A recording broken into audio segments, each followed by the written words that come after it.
Keith, why is dormant pruning important? Thanks for having me, Jody. Dormant pruning is important because we can go in and reduce the size of plants and thin them out while they're dormant, which ultimately will save the property owner money from having to re-landscape every few years.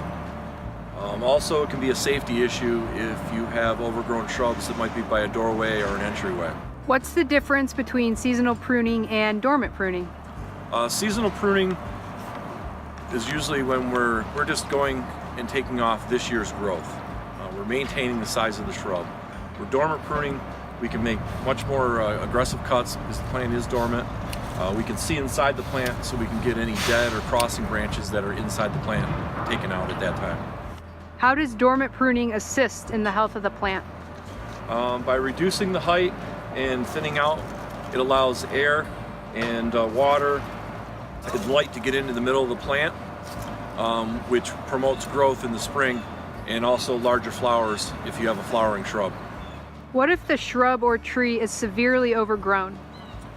In that case, depending on how big it is, it may take 2 to 3 years to reduce the height to what the property owner is looking for.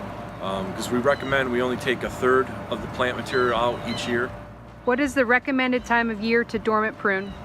We recommend you do it between late November and mid-March while the plant is dormant. This allows less stress on the plant. And again, we can see inside the plant for any deformities that might be there. In the end, in the spring, it allows the plant to flourish.